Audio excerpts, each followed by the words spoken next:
Hello everybody, let's continue with chapter 2 of the 2.7 event story. Let us begin.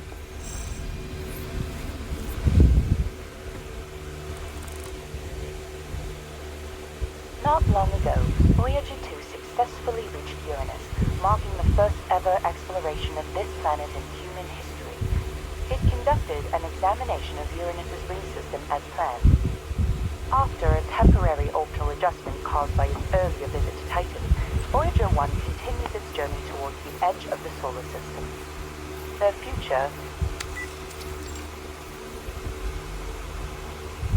There's statically but a steady voice of the news goes out. We already know where they're going and what they're gonna do. Why are you wasting time on old news? As I recall, we've even got a photo from Voyager 1 taken in 1990. It's stored somewhere in the Laplace archives. That's correct. They even have the development reports from CETA, and the work done on meteor burst communication tech.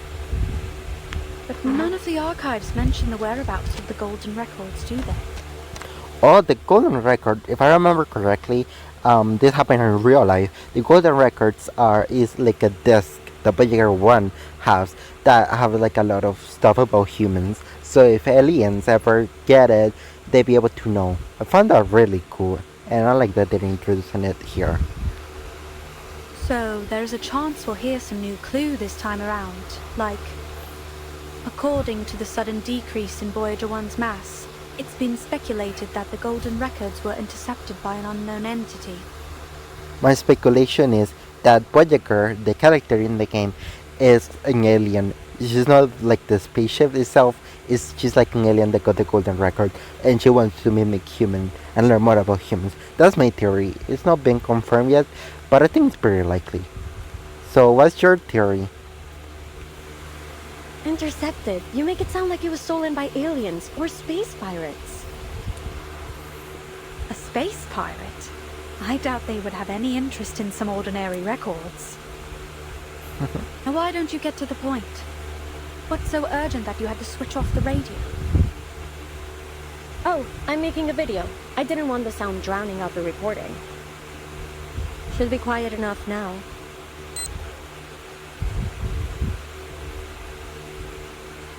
April 9688. Elizabeth, Laplace researcher. So why was I mad enough to join this project? Call it a matter of personal interest. Really? Let me introduce myself in a little more detail, in case you're shocked when you get your first look at me.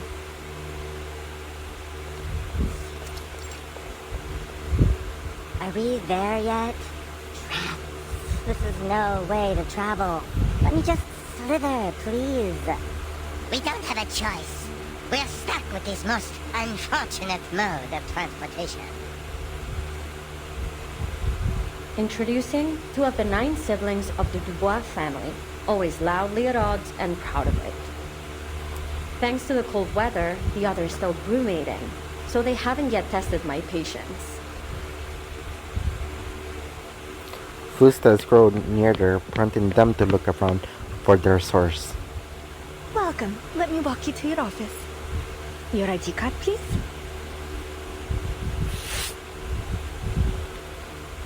Oh, my apologies. My patience just run out.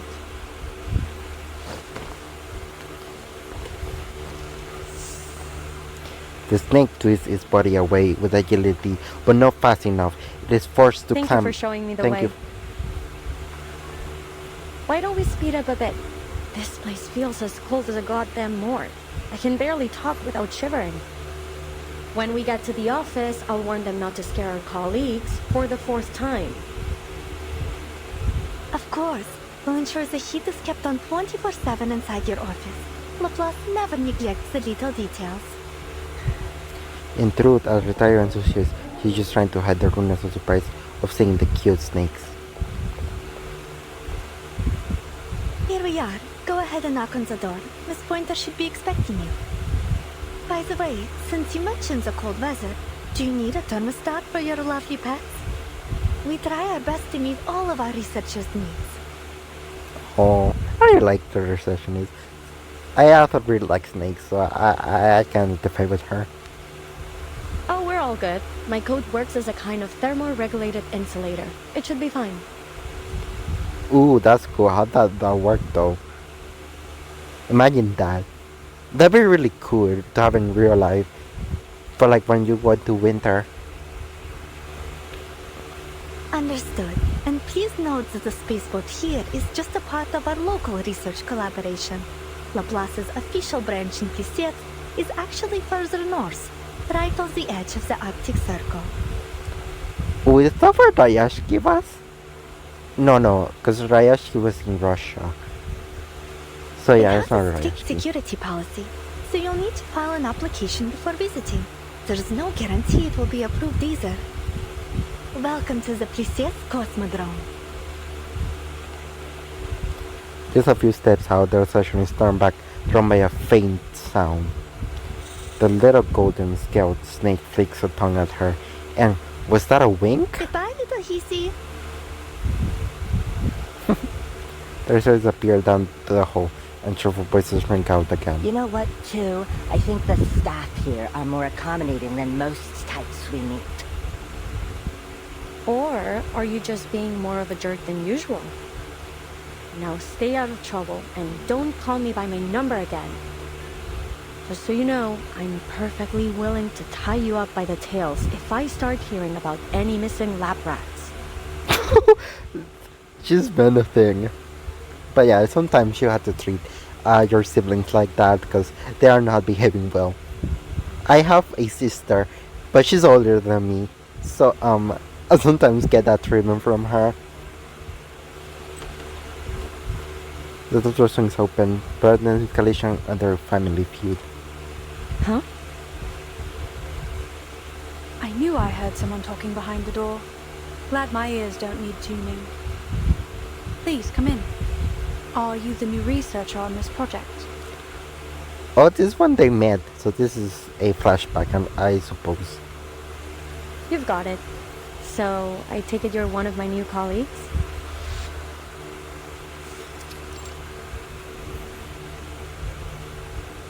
The new colleague is using code to the touch. But once she steps inside and takes the whole setup, she realizes the details like that won't matter too much. 2 devices, 2 chairs, and 2 standard issue desks. Is it just the 2 of us? I expected you to be more rigorous as a fellow Laplace researcher.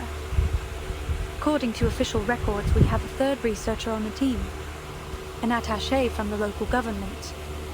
In theory, anyway. No one has ever seen or heard of them. It's just a name on the notice board. Wait, is it name day? It probably is name day. Cool.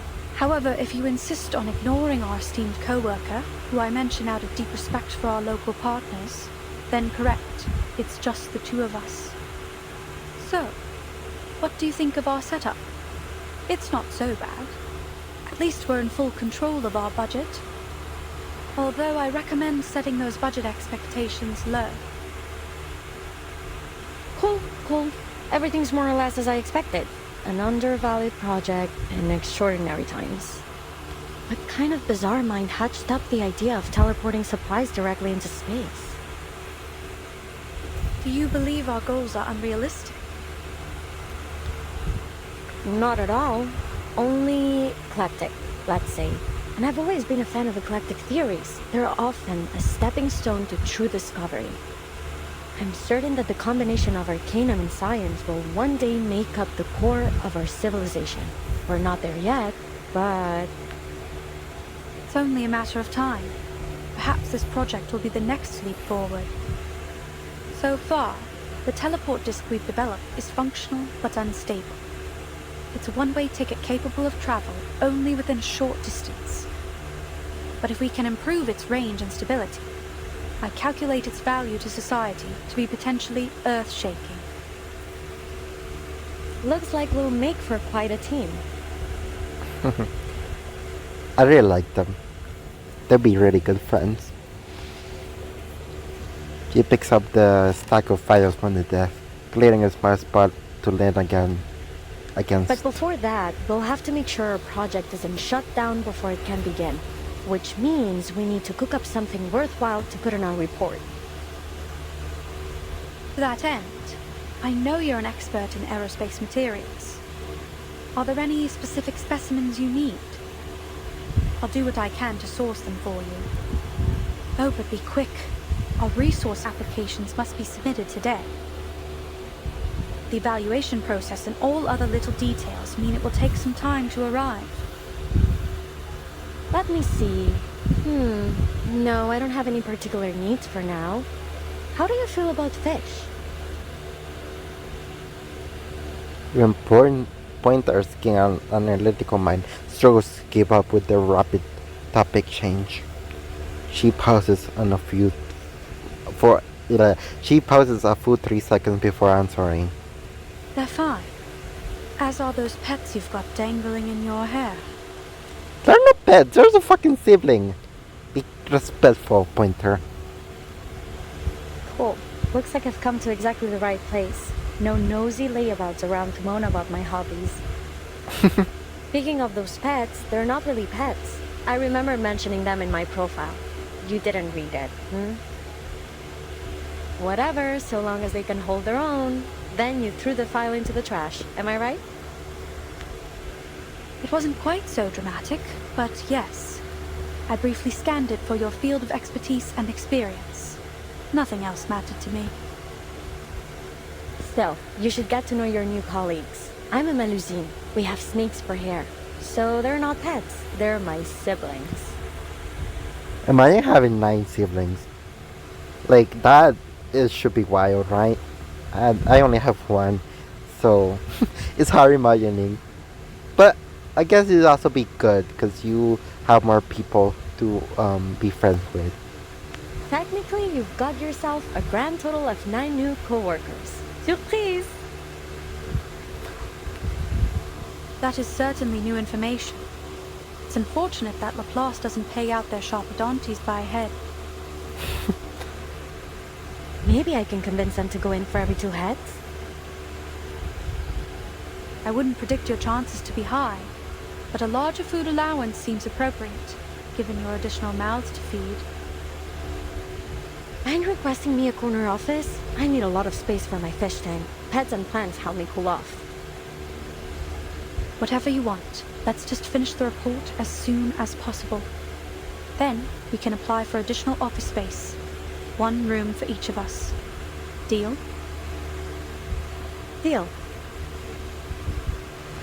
Agreement reached. Winter lifts her right hand. A snake stretches forward to gently tap her in the palm with his head. Nice working with you.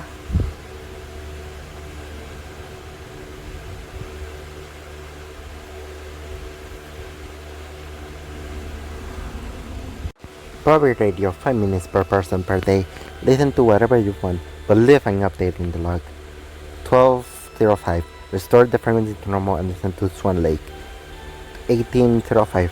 Turn to a foreign station. Adjust the frequency to avoid interference. 03:05. Attempt to reunite. Still no reply from the cosmic friend. Answer me. 12:05. Restore the frequency to normal and listen to Swan Lake. 18:05. Turn into foreign station. Use frequency to avoid interference. 03:05. Attempt 42. Observe an unusual aurora. Must be the cosmic friend she is responding. 12:05. Restore frequency to normal and listen to Swan Lake. Wishful thinking aside, remember the rest of the setting. 18:05. Turn to a foreign station. Use the frequency to avoid interference. 03:05. Attempt 73. The term's migration route is different from last year. Is she affecting the magnetic field? 12:08. Class test. It's not going to buy a second radio. Break it again, and we bury you in the snow. 18:05. Turn the foreign station. Near the frequency to avoid interference. 03:05. Attempt 106.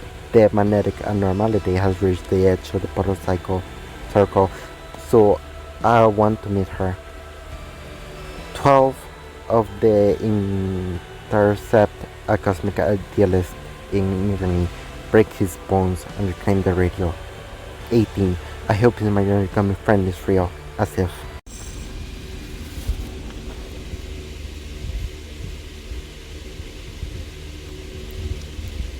May 8, 1987. Everything from there on went smoothly and according to schedule. It was a genuine pleasure working with Pointer.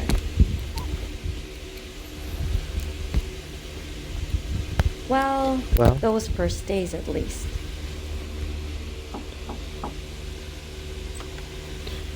Elizabeth, did you go to that ley lines lecture yesterday? I couldn't make it. I've been reviewing this data for the last 10 hours. The model is a mess. Something's off. I can't isolate the issue. It could be the system compiler, or the incantation. Or maybe we missed some characters when we transcoded it. Oh, the lecture? Yeah, Winsong mentioned it when we met her at the canteen a few days ago. Hold on. The chair swirls halfway and Elizabeth stands, stretching before setting her bread aside. A snake holding a data card slices up to Pointer's feet. This is Elen. She woke up just a while ago. Elen, meet Pointer. We couldn't all attend the lecture, but I asked someone to take Elen there to observe. Here are the notes.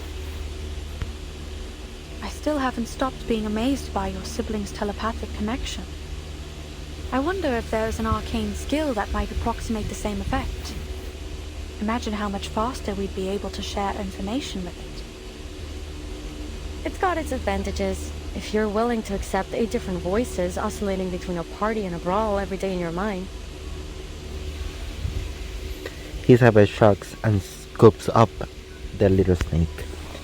It shoots out from her sleeve, vanishing into her blue hair to rejoin her siblings. Hope you don't mind. She's been a bit shy ever since we were little. That won't be a problem. I'll get it back to you in a few days. I just want to check if the study of ley lines can help with our aeroshell's force analysis. Is that all? You could have left a message. No need to go out of your way. Well, and I needed someone to unload a bit on. It's been months since I submitted our resupply application, and there doesn't appear to be any progress. This slow starvation for all of us is a waste of effort. They should just cut the cord and scrap all these projects they feel show no value in the short term. Look at the silver lining. We're sure to get our new offices. Office space. The one thing we have in abundance here. She waves her arm in irritation before slipping back into her usual tone. Anyway, how are things on your side? I'm free for the moment. I'm progressing just fine. Take a look. She steps closer to the desk. Elizabeth shifts some space and lays out the... Feel free to let me know if you require any help. You know, for all the time we've worked together, there are still many questions left unanswered between us. I'm curious. Why did you choose this project? The tenor in their conversation has changed since their first meeting. This isn't a test, it's a genuine concern. Time has built enough trust between them to ask. There are many other teams pursuing the combination of arcanum and science. I think one of them is presently working on cleaning incantations and plant-related rituals. Why choose Plesetsk? Is it that you feel your expertise in material science will be of most benefit here? Or do you have a particular interest in the aerospace industry? Don't mistake my intentions. I'm happy you chose to join our little team. You've performed exceptionally well so far. If I had to put a finger on it, I'd say it was curiosity. I really want to know where those golden records will end up. She rolls up the blueprint before setting into a relaxed posture. Remember what I told you about my parents? They were studying information technology at Laplace before the first storm struck. Right, according to her trailer, her parents died in the first storm. Elizabeth's mind has always jumped around, but now pointers can keep up. She knows the way or the point to come back around. I can't wrap my head around that stuff. My whole life has been a constant stream of information. You wouldn't believe how distracting it is to have 8 voices in your brain, bothering you night and day. Still, all 9 of us enjoyed reading. Whenever we found a particularly compelling article, we'd divide it up and each focus on a different part. We'd always have a huge brainstorm after we finished. It was a lot of fun, actually. I miss those times. I still remember the day that meteor fell to Earth.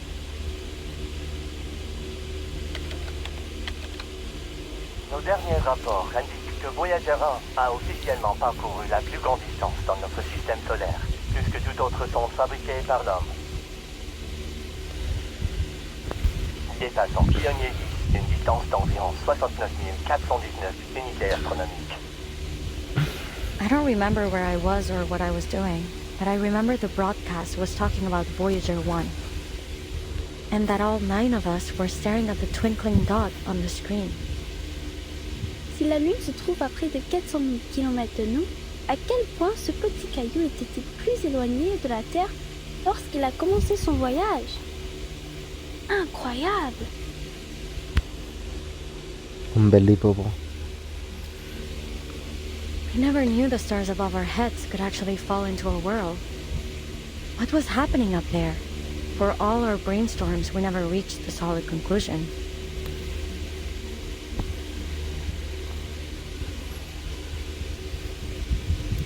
Where will Voyager 1 go? Who, if anyone, will find its golden records? When will the stars stop shining? Are there researchers out there just like us living on another planet, looking for the same answers? One little meteor brought us so many questions, and we could never leave a stone unturned. I see. That's why you joined this project, despite its lack of immediate contributions to society. Nonsense! Our work is critical to the future of aerospace engineering. We've got plenty of contributions to offer. This time, she's the one holding up a hand, waiting for a high five. Was that an attempt to cheer me up? There's no need. I'm not easily discouraged. Palm to palm, the hermits, just for a moment. You've warmed up a bit. Yeah, thanks to the 24/7 heating, and because I keep all of us well fed. Speaking of, I'm headed to town to find a restaurant. Care to join me? Oh, is it a date? There's some decent food in Placid's now, thanks to the new policies. Do you want anything in particular? Your call. Yeah, it is a Back date. then, we never thought to ask why our supply application had been put on ice for so long.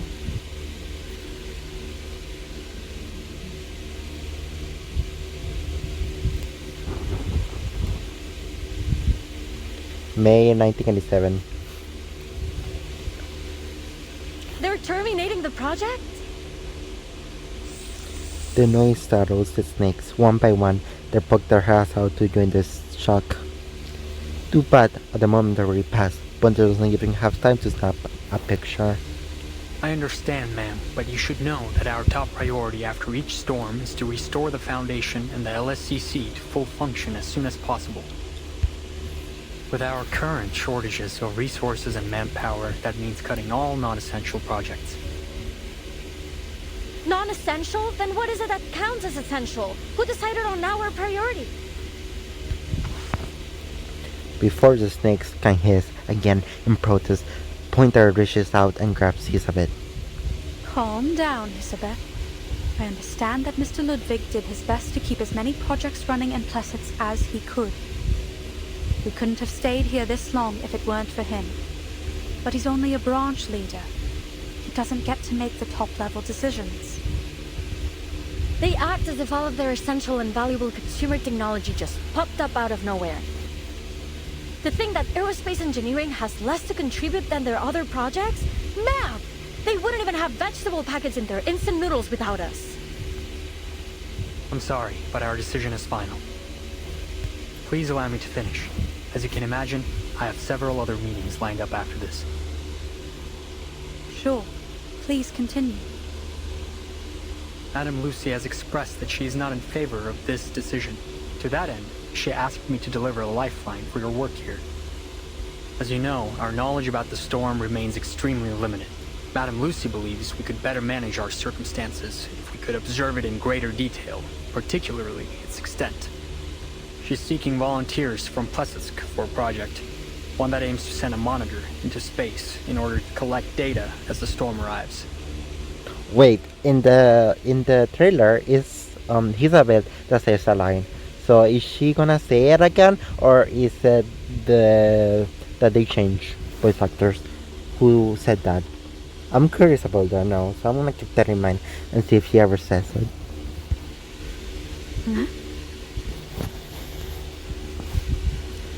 Two completely different reactions.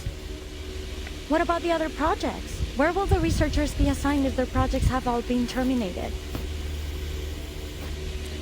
Pointer shoots her another look, trying to signal her, but Isabel either doesn't notice or doesn't care. Most will be reassigned to other teams. I'm afraid there isn't much manpower to spare on our work here. That's the deal. If you want to stay on this project, then this mission must become your full focus. On the bright side, you'll have full access to all the resources left in Plesetsk. He makes a quick glance down the hallway to check no one else is around, then steps closer and lowers his voice. I believe you two to be the most talented researchers in Plesetsk, and I know you want to achieve something with your work here. Still, I think I should caution you against accepting this task. Sure, if you pull this off, you'd become a legend throughout our organization, but there's only so much value in fame and admiration.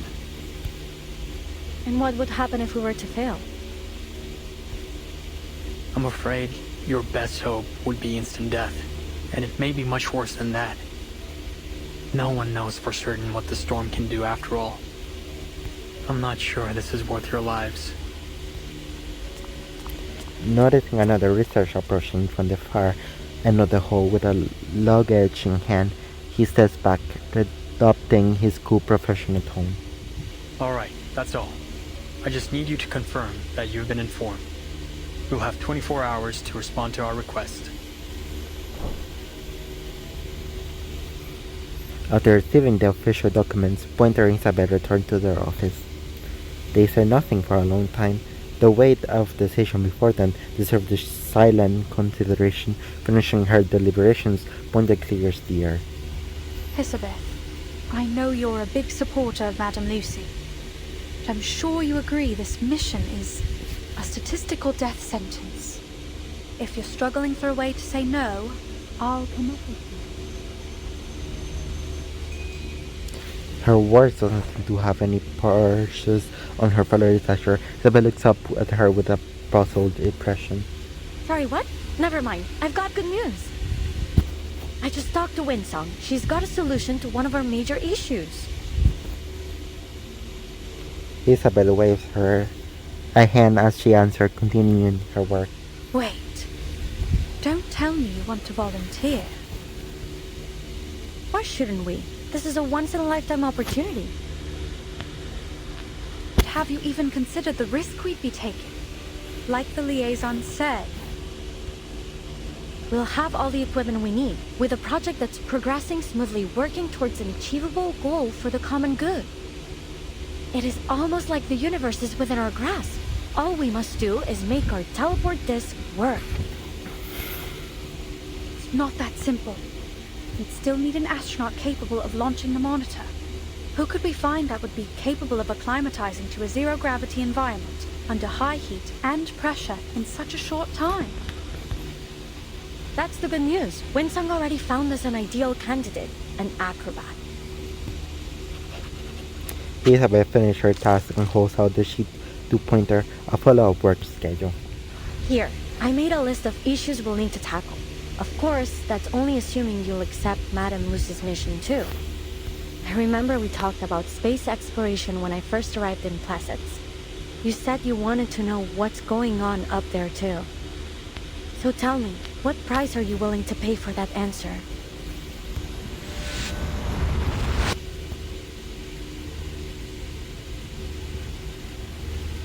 Bleed. Let the air find its balance within. Remember what Mr. Kozlov said. You must never be afraid of falling. I just have to imagine myself floating in space. That's right. I will not fall from the fire again. The circus barker introductions booms above their blinding lights, followed by a wave of cheers and applause. Ladies and gentlemen, introducing our fabulous wild dancer, the youngest acrobat of the Utrinia Circus. Karina!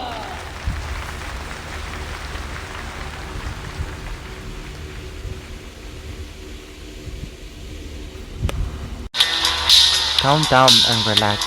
It's just a simple performance, no different from the ones that came before. Phew, good. Everything was gone according to plan.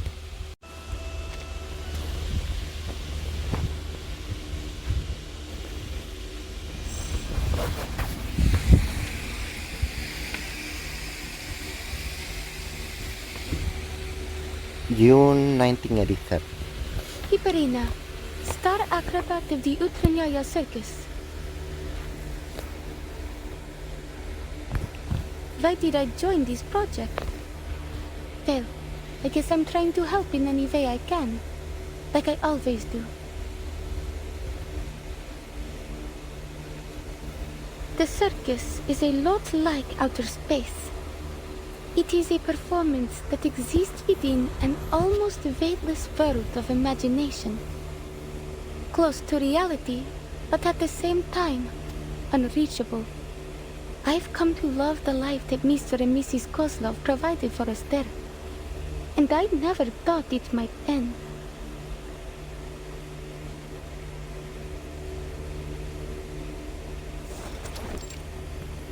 Circus stage. Here I am, Ringmaster.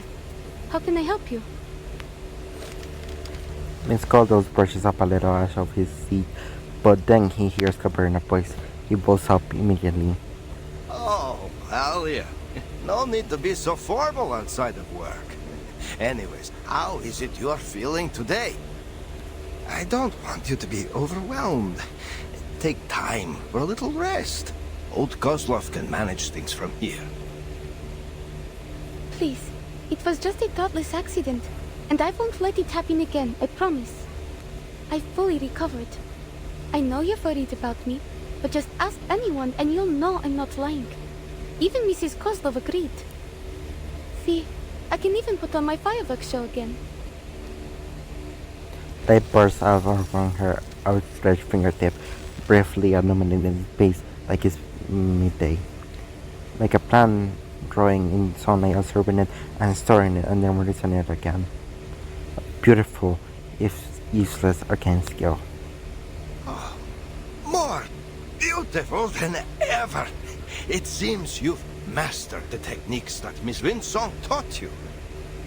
There's no doubt our Alia has a budding talent for these ley line things. Please don't start that again. I already told Miss Winsong that I had no plans to leave the circus. I know. Such a loyal star you are. Oh, there's something I should tell you. He clears his throat, trying to smooth over the certain topic, Chef.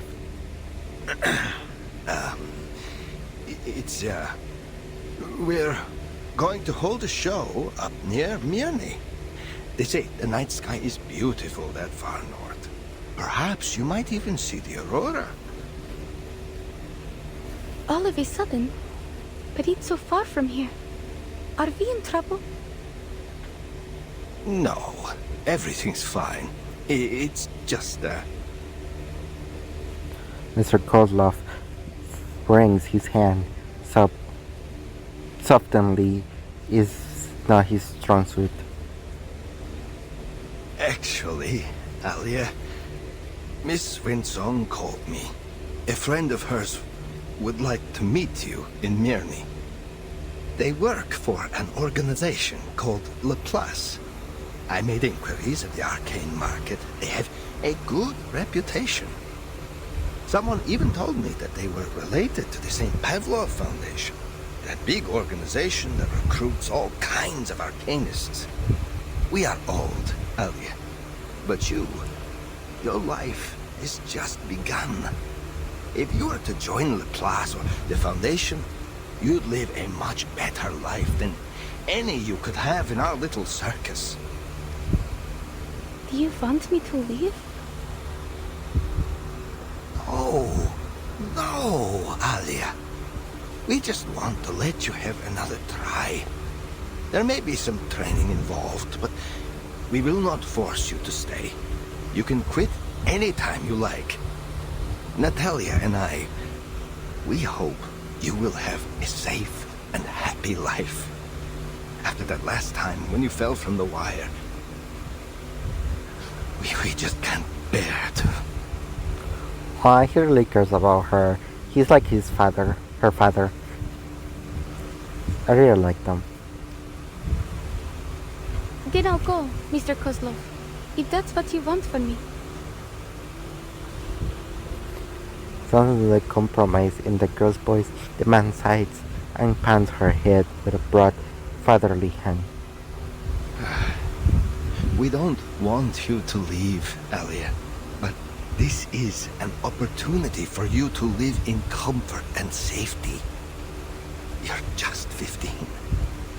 We don't want you to have to learn what it feels like to scrounge for food in the freezing wild. He lives it there. Some memories are worth retelling, not to a child. Let's just give it a try. What do you say? You will always be welcome to come back to the Utranyaya when you want. We will never turn you away from your home. I've always known that. Not enough to hide the quiet weight of her insecurity.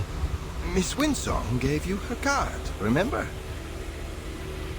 I forgot where I put it. I figured they wouldn't ever find the need for a living light bulb. Alia. So, then have you already planned a route, Mr. Kozlov? Are we traveling overland? When do we set off? And what are we taking with us? What's the weather like in Mirny? Should I pack some warmer clothes? Oh, it's been a while since the last time we restocked the medical kit. I'll check it later. We need to prepare for the animals' transportation. Of course. It's all in hand already. Our Alia, always such a self-starter. Wondering Mr. Kozlov turns away.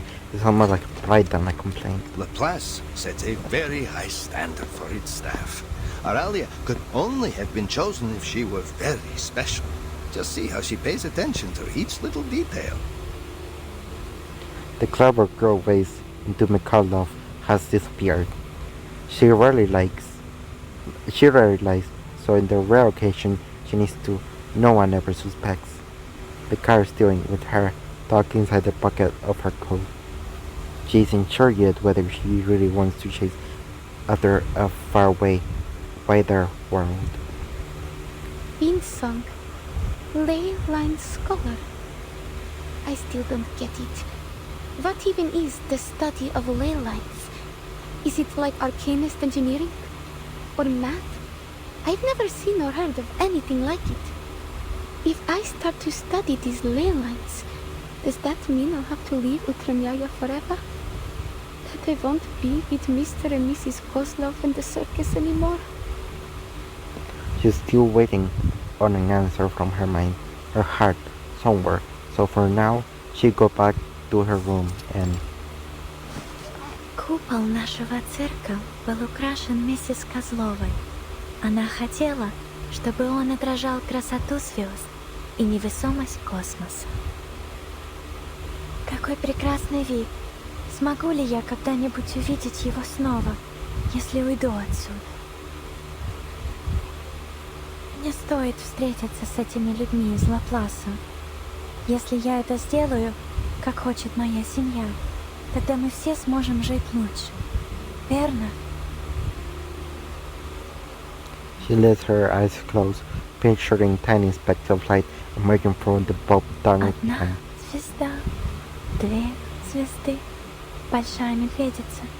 Это большая медведица и малая. Мирный, не думаю, что мы когда-либо были там раньше. Кажется, что я уже знаю, как выглядят звезды оттуда. Как странно. Интересно, если звезды когда-нибудь исчезнут с неба, исчезнут ли они все в один день? А на что похожи их мечты? She drifts off to sleep. Soon she finds herself walking through Marnie, holding a sparkling star in her hand. Marnie, in a place far north where you can see the aurora. She hopes it's as beautiful as in her dream. Beautiful. Over there! Keep up! What the hell is that?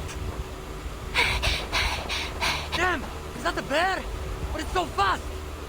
How did it get in here? I've never heard of any kind of critter around here that can pass through walls like that. I got it! Over here! Help! Quickly! Is this like her past? Hello? Hello? Damn it. Our cons are shut. We can reach anyone. Keep it tight, boys. Stay sharp. The sound of her pursuers fades into the distance. She must escape the darkness around her and move towards the light. Whether there's light, there is life. And other places. Успешно отремонтировал свою платформу для получения снимков и продолжит исследование урана в соответствии с первоначально запланированным планом. Voyager-1 продолжает свое путешествие к краю Солнечной системы и за ее пределы. Согласно нашим прогнозам, он пройдет мимо Проксимы Центавра примерно через 70 тысяч лет. A hand slips out under the blanket, coming around into it finally finds the radio switch. The same strange dream again. It's gotten more and more detailed since we arrived in Merny. I need something to distract myself. Miss Vinsong and Mr. Kozlov made an appointment to meet next week. Until then, I should continue to prepare for a show. Utranyaya is making its debut in Merny tonight. It's a new beginning. She peels her head out just a little, peering past the tent flap. Across from the circus tent is a small restaurant, and the distant sound of a conversation poor her ears. The streets of memory echoed with a steady rhythm of patrolling boots. She hasn't seen the aurora yet, but even so, the novelty of it make it all her heart race. I just need to cheer up and do my best. I guess it's also my debut in Merny, and first impressions are everything. Maybe Mr. and Mrs. Kozlov will change their minds if I can win over the audience. She steps out of the tent.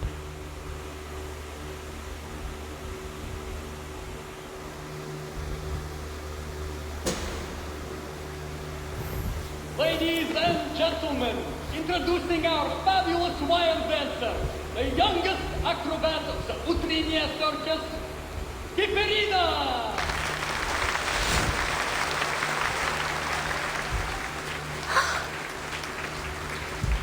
Right here, heading towards the lake, she sees many creatures making noise.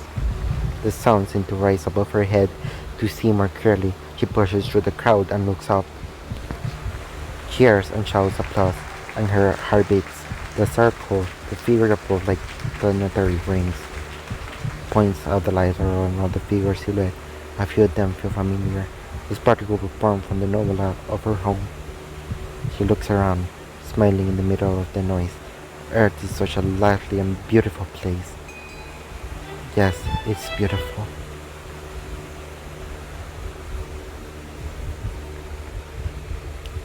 Breathe deep. Leap into the wires. Twist. There's a hand salute. The others are watching applause of every score of her routine. Will they let me stay if I keep giving perfect performances like this?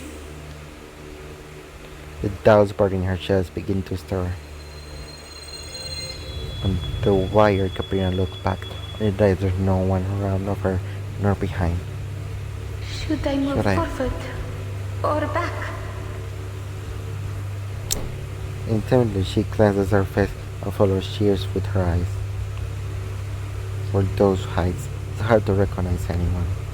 There are no friendly faces, nor family. She is alone on the wire, and that's how it's supposed to be. Just like her dream, a freaking star joins the way forward. Don't stand still too long. They all want you to move on. They all want to see how far you'll go.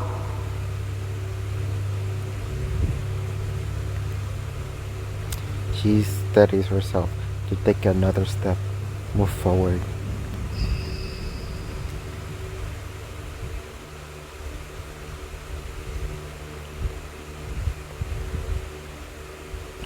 The show is over. The audience is gone. Mr. Kadlov packs away the stage props, his voice booming with pride. Natalia and I were a little worried for you back there, but it seems our worrying was for nothing. The show was even better than we hoped. You did such a good job, Alia. The audience was thrilled. I knew we came to the right place. I'll ask Natalia to prepare us a proper banquet tonight. Something to reward our darling Alia and celebrate your new job at Laplace. We still don't know about that yet, but I'll try my best. I know you can do anything once you make up your mind to do it. And now, I must go discuss tonight's food with Natalia. He walks off, still rambling with the props in hand. Caprina looks around. The massive tent now holds just two small figures. One is her, and the other one is the girl from before. The girl seems lost in the performance. She stares up at the stage, her eyes bright as the star that guided her to the other side of the rope. Perhaps she's taking a break, or waiting for someone. She knows the Uttaranaya never turns away lingering audience members, but talking to new people has never been her strength. Still, the show reminded her sometimes it's worth taking the step forward, even if you don't know that what comes next. She doesn't hesitate this time. Hello?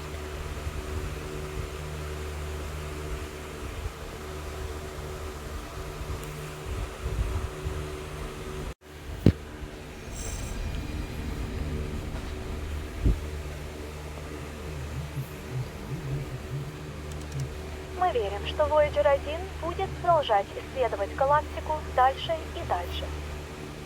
Путешествие в глубины Вселенной, несущие с собой стремление человечества к исследованиям, вероятно, продлится дольше, чем жизнь на Земле. The radio catches her new friend's attention in an odd way. She spent the past few days fascinated with the little musical box, and to another voice calls through the broadcast. What will the weather be like tomorrow? Maybe we can take a longer walk if it's sunny. You haven't seen the diamond mine here in Manly, have you?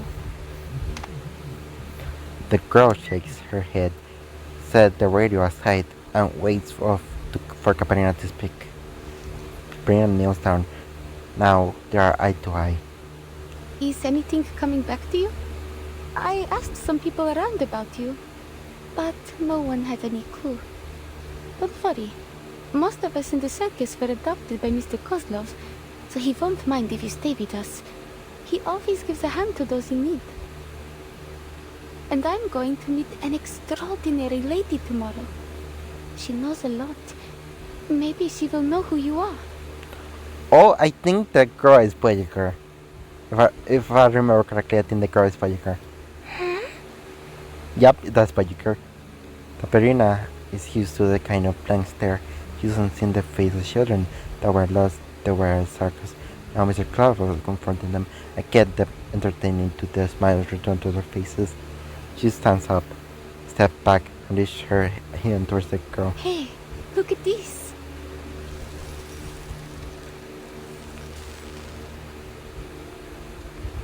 A soft glow bounces out of her tank, running at them with a light. It's my arcane skill. It's not very useful, I know, but don't you think it's pretty? People say it looks like the stars. Yeah, it was by your voice. The tiny light served this purpose. She seems far more at ease now. I could do it again if you like. Let's try something. Can you spell your name? The girl has a colorful, crooked row of black place in front of her. She doesn't know anything about the writing on this planet, so there's no place to share her name or where she's from. But this creature wants the name of communicate with her. She understand that much. The blocks around the messy, colorful patch are derived from in her mind. Caterina searches for something familiar among the colors. Long journey. Traveler? Sounds like you just picked these words up from the radio. Did you go on a long journey to reach Mirny? How was it that Mr. Kozlov decided on our stage names? Give me a second. Long journey. We could call that a voyage. That would make you, who traveled a long journey, a voyager. Caterina stretches out her hand and enters into the imagined path of the Voyager prow. The girl watches for a moment, then imitates the gesture. Katerina. She twists her finger and points to herself. Voyager.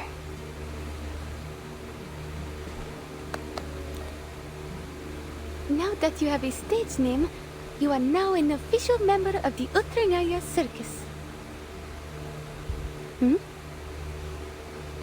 Voyager brings herself to the stem entrance. A moment later, footsteps of a familiar-friendly voice arrives together. Alia, where's that girl? The one who was staring at the animals before? I brought a bunny around for her. I suppose I'll be looking after her now. Because you're meeting those Laplace people tomorrow, right? You need a rest, Alia. Now do as Mama Kozlov says. Go have a nice meal at the restaurant in town and then straight to bed early. Mrs. Kozlov, I don't need to. Hush, just go. I didn't cook anything for you tonight. We've already paid the restaurant. Voyager hesitates, unsure where to look between the door and her new friend, but in the end, she chooses the fluffy rabbit. The theme falls quiet again, leaving Caterina alone, looking helpless. I'm not just a little kid that you need to take care of. Fine. I'll go. And after that, I will train for another hour. Yes, that's for the best. That's all. Thanks. She closes the menu as I enter across the counter. Sorry, it sometimes takes us a while to decide on an order. So, you were saying, you found a strange girl here in Mirny, and then? Hold on. That special device you're holding. Did you get it from Winsong? Yes. Before I came to Mirny, I fell from the wire during the show. And Miss Winsong happened to be there. I don't remember the details, but she said my arcane skill was able to protect me. She helped me draw out the aura from around my body and analyzed how it worked. Though I didn't understand that part at all. The name of her theory is still clear in my mind. The study of ley lines. She gave me this device before she left. She said it would make it easier to control my arcane skill. Mr. Kozlov wants me to give it a try again. So I've decided to go see her tomorrow. Oh, she's a great researcher.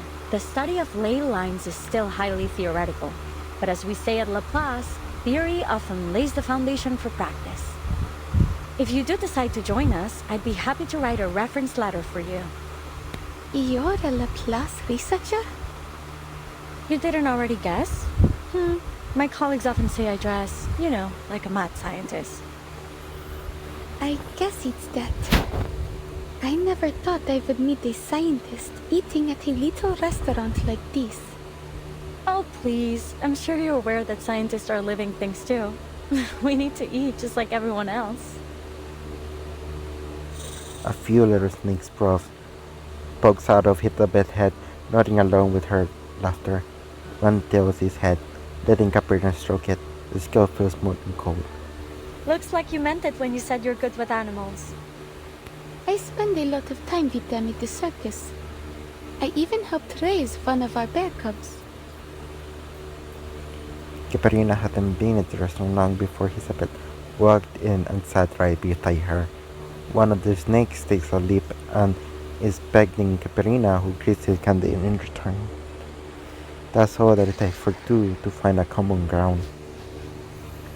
You know, you haven't answered my question yet. Why do you choose to be an acrobat? Don't you find it scary to walk on a wire all the way up in the air? I suppose it is a really cool job, though. Well, it is cool, I have to admit.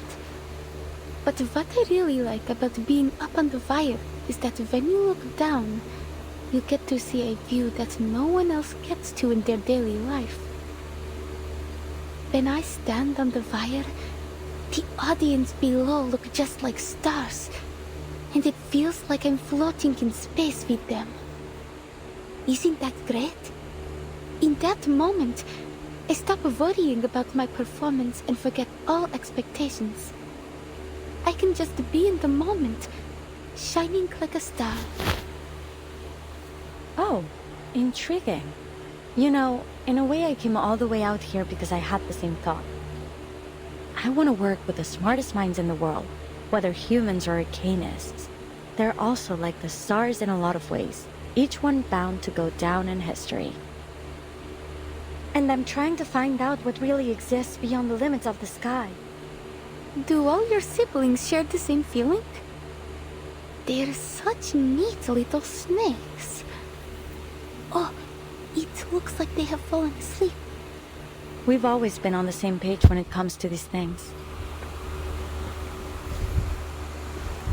Isabel turns her head, but you notice her pupils narrowing into a slit. Your arcane skill is exactly as I expected. It captures photons from the aurora and stores them as latent energy. Then when it's deployed, it appears to form a kind of prismatic plasma barrier. What? I'll explain next time. It's complicated. It could take hours to get it into your head. Still, it is most obvious to me that you're exactly the person we want for this opportunity. What do you say?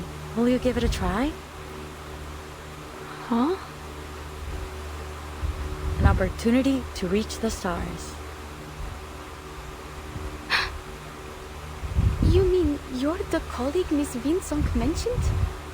The one who invited me to Minmi? I should have known. Was this a test? I thought you were a friend I could talk to.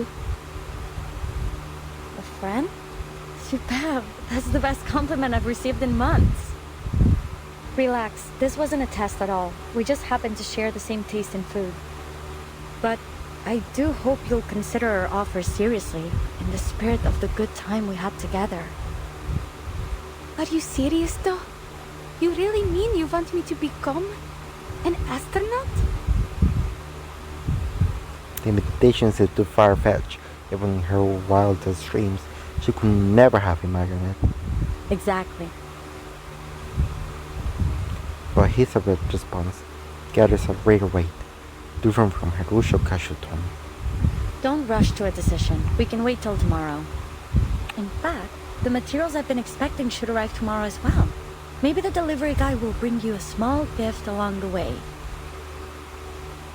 You don't have to. Sorry, I didn't prepare any gifts. Don't be silly. It's just a friendly gesture.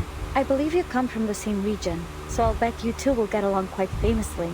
And he has an interesting nickname too. It was, oh, right. Name day.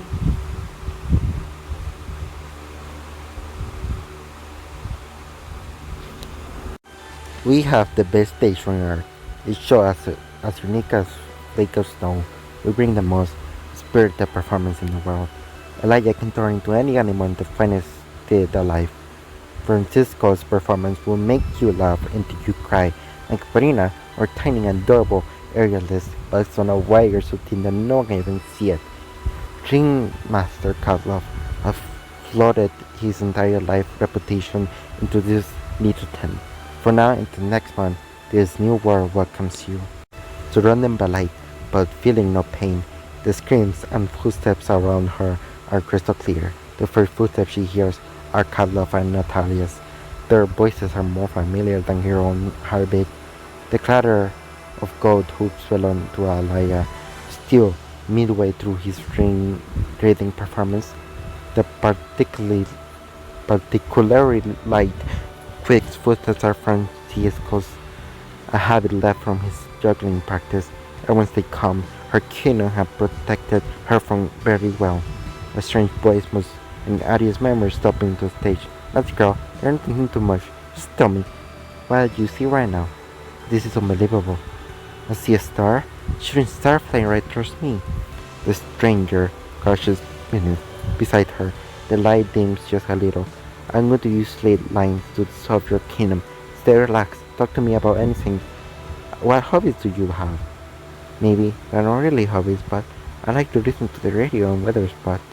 Yes, I like exploring strange places to keep from getting lost. I mean, I still need to look in trees, rocks along the way. That star is still twinkling. That's not normal, right? Don't worry. Maybe everything today happened just so you could meet that star. Let's keep talking. Would you like to study the lens with me? You have a real talent. I'm sure of it.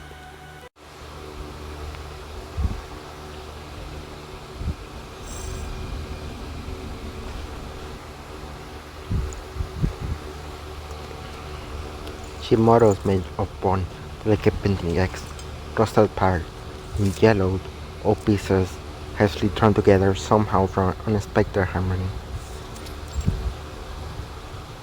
Number 136 from near the Colima Mountains. Tells the tale of the polar star icebreaker. The crew suffered some kind of mass hysteria. The same thing happened later in the Kola Peninsula. He labels did not smoke. Write down his number and started away. Our destination is close to the Arctic Circle. With any luck, we should get a great view of the aurora. June 1987. Name day. Investigator for St. Pavlov Foundation, currently serving for Far East Branch. Why did I join this project? Well, it is a job, and I like to do as I am told. Neva River, Lake Ladoga, Spear River, then Lake Onega. It takes less time to travel by water. Maybe I can even buy a small gift along the way. What sort of specialties does Mirny have other than diamonds? Well, maybe I can stop by Petrozabotsk on my way back. He examines the map, plotting out a workable route. Looks like I'll have to walk the rest of the way after landing. Oh, bless us. A place of boundless snow and not much else. Fortunately, endless white fields of snow are something with which he has wealth of experiences. Trying to reach the stars in order to monitor the storm from space, huh? Sounds like a good gig, even if it does mean being stationed at the northernmost frozen tip of the world. Maybe it will go nowhere, but what would it be without a little pioneering spirit? In legends, a meteor's massive no incoming disaster or foreshadow a good fortune, like the eternal soul. It all depends on the viewer chooses to believe. Eternal. Ленинград находится как раз по другую сторону этого снежного поля. Я позволю этому метеориту указать мне путь.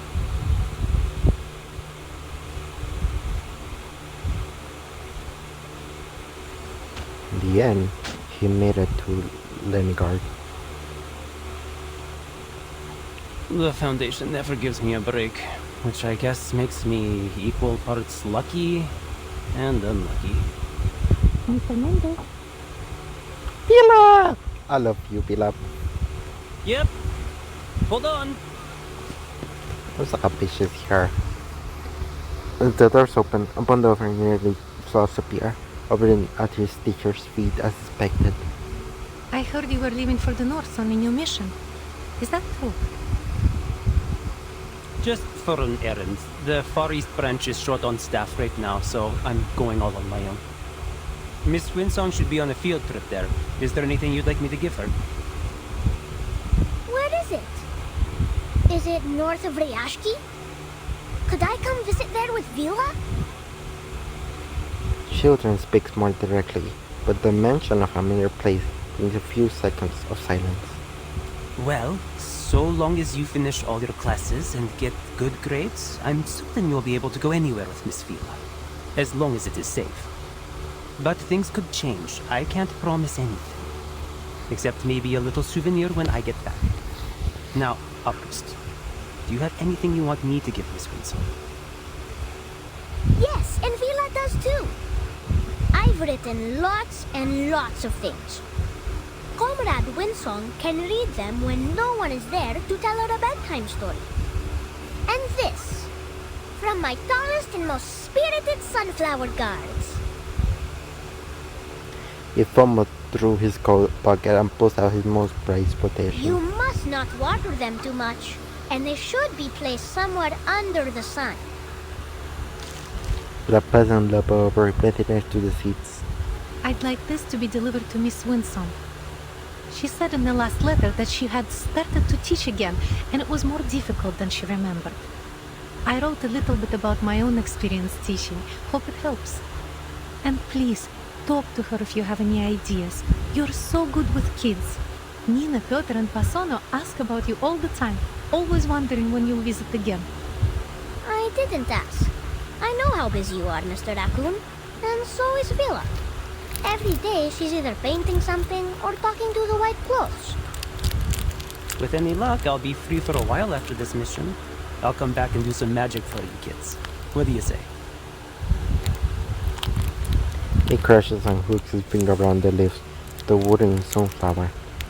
Deal? A good comrade must always keep his word. Then Fussy had boots up and down twice, an earnest and sincere nod. The conversation shifts back to the two adults. Sounds like you've been doing well recently. The Foundation's textbook is an easy read, but I really hadn't expected just how effortlessly you'd be able to make your lesson plans. Lesson plans are nothing compared to field missions. Just keep this in mind during your errand. Your safety is our first priority here. Of course. But the good news is I'm quite familiar with this. Though in this era, the city hasn't yet reverted to its old name, St. Petersburg. Dock with the always seemed to circle but the little town, swallowed in snow. But now is not the time for that. Anyway, I'll make sure Miss Winsong receives August seeds and your letter. Thanks a lot. I don't want to make our goodbyes here too long-winded. Just take care, especially since you're going to be all on your own. Well, I won't exactly be all on my own.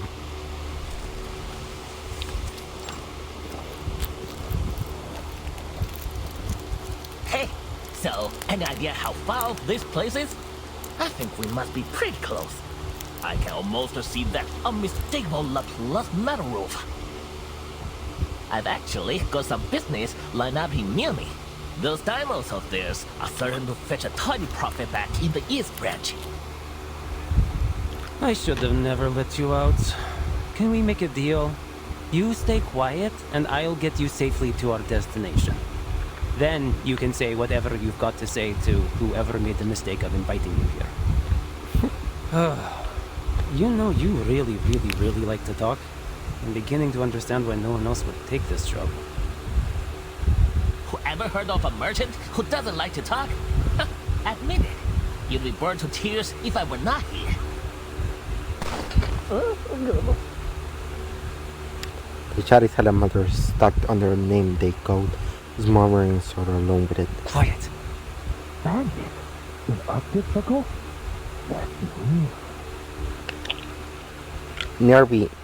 Nearby, a snowbank serves perfectly as cover, sheltering name day from view. Where is he? I saw someone coming this way. We can't let him get any further. There's some kind of military base up ahead, and it's heavily guarded. Think how far we've gone. We can't go home empty-handed. That arcane item they've got is probably worth a few sharpadontes, don't you think? Hey, I'm a living, breathing creature. You don't need to yell at me. Say it to them if you like. A branch heavy with snow snaps, and is broken into a stick that fits his grips confrontingly. Are you sure? Oh, never mind. What should I do? Anything. I just need you to draw their attention. I am not letting them anywhere near Pleasance. This way! I hear something! Keep up! The dark shape shows out of the snow. The appearance of a strange metal vessel draws every eye. 大姐，留下买路财。 Name day blades lands right in time, stopping the horizon for the battle. Sabia. Careful now, gentlemen. You might be beating up more than you can chew. That's right. The trigger warned you a single coin in the hat, let alone a scare. Enough stalling. Hand over the talking pot. Pot? Are you blind? You're dead here, gentlemen. Don't say I didn't warn you. Name tosses aside his stick and scoops up a handful of snow. The robbers pulled the trail away from in the distance if they had wanted to demonstrate, either knowing when to cut their losses. What are we waiting for with that knife? Oh, well, it's more of a collectible than a weapon. But I guess you understand now why they sent me to escort you instead of hiding you in the back of some truck, huh? I didn't see a single truck headed for places called our fortune here. By the way, was the knife thingy part of a kin skill? Why don't you just make a gun instead? Times have changed, friend. Blades are out of date. You should give yourself an upgrade and start blasting. I'd probably be serving with Xeno if I was any good with guns. Have you ever heard of that legendary pilot from Xeno, the Baron Switch? If you were really important, then you would get a guard like that. All that being a noisy little salamander gets you is a guy that can turn trash into knives. That's nearly the most useless arcane skill I've ever heard of. I say nearly, because it's still better than mine. So, criticize. What does your arcane skill do? Around solid flickers, coming a puff of ash, then in the blink of an eye, reform himself. That's it. It's certainly something.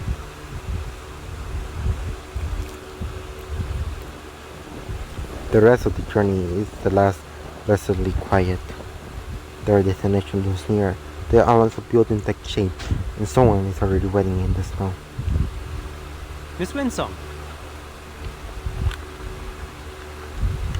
The so-called Cosmodrome is nearby as guard as imagined. Brand as imagined. Running by the vast expanse of white paper buildings are like feel small. Hello, gentlemen. Welcome to Plisensk.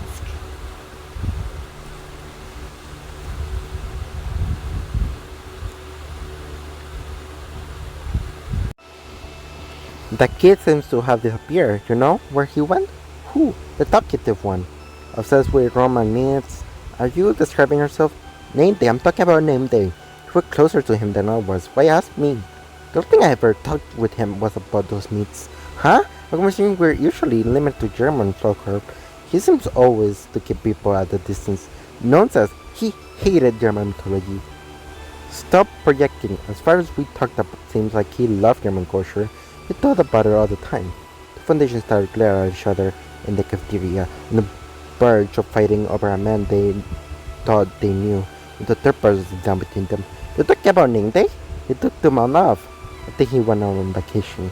The workaholic actually went on vacation? His life was nothing but work and collecting chickens. Where did he go? No idea. He only worked together on one mission, but he was a decent guy. Did he ever chat with you about anything else? We talked about folk legends. Roman, German, Gothic.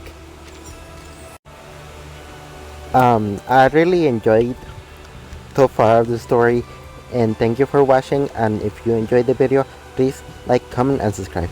Thank you.